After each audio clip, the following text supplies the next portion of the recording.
Hi guys, good morning. So today I've been wanting to record this video for a while, but I've just not gotten the chance to. So many commitments, so many things happening.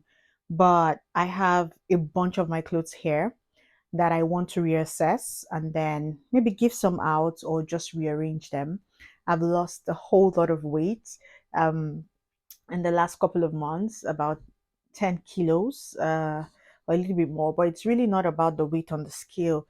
It's about my body as well. So my waist went from like 40, 41. It's currently like 33 when I did the measurement yesterday. And then my hips went from 47 to like 44 now. And all of that. And so even my bust went down to like 41. It was 44 before. So I have all these clothes. Let me quickly show you what it looks like. um so it's kind of a lot on my bed, and so I want to arrange them. But while I'm arranging them, I want to talk about something that I feel it's something I have learned, that it's or that has really happened to me or have discovered in the last couple of months. So a few days ago, it made it few days, very few days ago, it made it 7 months exactly. I moved back to Nigeria from the United States after my master's to take up a job in an organization. And it's also 7 months of trying to between um balance working full time in my role as well as running my organization. Okay, this might feel a little big, but I think it will still somehow fit. Let me try it on. Um, and so it's been quite interesting, but it's also been difficult to balance the both because the job I took is full time and they pay me. Okay, this isn't bad, it's still okay. Okay, this is good. Okay, because the job I took is full time and they pay me for it. And so anybody that gives you money, no matter how small, whether it's for a payment or a gift, you don't take it for granted. You don't take their work for granted. You make sure that you do the job and prioritize it. Um, and I think they pay me quite good money to, so I have to take it seriously for my values, not just for the money they pay me. Now, in the last video, I spoke about me going out of debt and how I was able to do an analysis as to why was the debt happening. And I also shared how I had struggled so much with debt in this one is big in a couple of years. This is big. It's a sweatshirt. I got it from Shein. So it's big. I might not discard this yet. I've given some people some clothes already, but I would just keep them somewhere. And one of the things that I found that was a loophole in my expenses and how I was spending um or taking so much of my money, because I wasn't buying clothes, I wasn't buying shoes, I wasn't buying all of those kind of things. I'm not a very flashy kind of person. But if I have one or two things, it should be quality. So I'm exactly not into all of those. I tend to have a number of pairs of shoes per season or per time. If it's ever more than that, I tend to give it out. I rarely do that. So I buy maybe once. For example, maybe this month now, maybe I want to buy clothes, it's clothes, and then for the next couple of months, I'm not buying anything new. That's literally how I live my life. So I found out that one of the places that have been taking a lot of money from me was my organization, my business. We had not broken even yet. We had not made profit, and I was a sole financier. Now, it's one thing if you're trying to make profit, which was the business part, but for the non-profit, it was really non-profit, so it wasn't making money. We have done so many programs, so many boot camps, but none was able to, none, even the programs where we had people pay. The reason why we had them pay was basically to for commitment, so people don't feel it's free and take it for granted. But you see, that did not exactly work, because at the end of the day, we still did not get the number of talents that we wanted. So something happened recently that broke my heart. We're trying to do some outreaches, some programs. And so I thought, hey, put out and call for support and funds for people. And I published this out. And somebody said, oh, you made a promise and you didn't complete it. That was, I think, she had registered for our last course before I went to the US. And so probably we didn't finish it. And one of the reasons we didn't finish is we didn't get solid talent. One of the things we promise is that we will not refer you to someone that is half baked. They have to be very good. But I've realized that, let me pause and finish this part of it. I realized that most people are not grounded enough, and most young people, not everyone, but most of them do not have staying power. It is sad, it hurts, and you put so much and you feel, oh, this is my star cohort, and you're not able to get one person.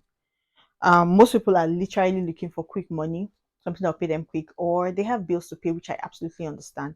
And so they don't finish the program, or they don't finish well, they're not half baked, they're not confident.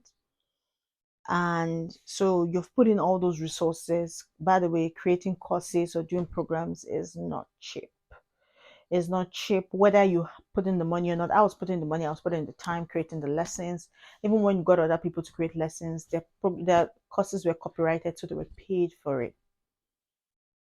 And so it really hurt. But then this lady says this, and it really got to me, really hurt me. And then I felt, do you think it's simple? Do you think it's easy?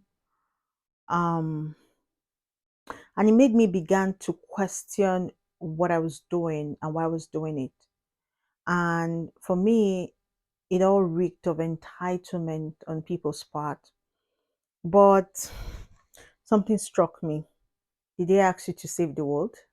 Did they beg you to save them? And that's where it comes to all of these things that we say, when you help people and you do so much and even give your sweat and blood, tomorrow they'll come and say, did you do anything for me? They forgot that even that 1,000 naira at the time when you gave it to them was marvelous in their sight. Right now they can even give you 1 million or whatever it is, but they forgot that at that moment, without that money, maybe they wouldn't have been able to cross to the next moment. As human beings, I've learned how we're very quick to forget. Very, very, very, very quick to forget. And it typically hurts. And so, one of the questions my son has been asking me, especially with working so hard lately, is, Mom, is it worth it? Is it worth it? This thing you're doing, is you're working so hard, you're not sleeping, you're not resting, blah, blah, blah, blah. I hope whatever it is that's coming out of it is worth it. My son is 9, and so hearing him say that, I had to also ask myself the same question: is it worth it? But really, it wasn't just about that. It just was also about the organization itself that I had built, and I felt, was I holding on to something that would sucking from me, or taking so much from me, because I had spent so much building it, so much time. Why was I holding on to it? Why was I still holding on? Why was I still putting more, seeing that, is it is it really what it is? And then we get all this preaching and all this counsel that, no, it takes time, build, build, build. And so for me, I went to God and I'm like, I had to lay off people first. Then I said no. I had to ask God that I believe this vision is from you, for you, and from you, and I know you really want to help as many women as possible. But the approach, the strategy I'm using is clearly faulty. Something is fundamentally wrong. So it's not just that God is asking you to do something, or God has asked you to do something. It's also important to sit down with Him and ask and try to find out um why or how, the how, not just the what, but the how. It's also important to know the when, and it's also important to know the who. He might give you a vision, but you might not be the one to execute it. He might give you a vision for you to give to someone else. You might be Moses, and he's giving you that vision for you to tell Bezalel to now execute that plan or that idea or that vision, not necessarily for you to be the one to execute it. And so um he gave Moses the vision even about taking the children of Israel to the promised land, but Joshua was the one that had to see it through. And so these are a lot of things that have actually come to my mind in the last couple of months. More like, what is the plan for this? How do you want us to scale this? What is my role in this vision? Because to be honest, I see myself as just a part of it and not the whole of it. I've protected the vision for a while, and I've protected the women because I felt that I try to put them at the center of what we're doing. I don't want them to be taken advantage of. I don't want to take a sponsorship or a deal that will put them under stress. I just feel like you can't be helping people and still be stressing them. What's the point?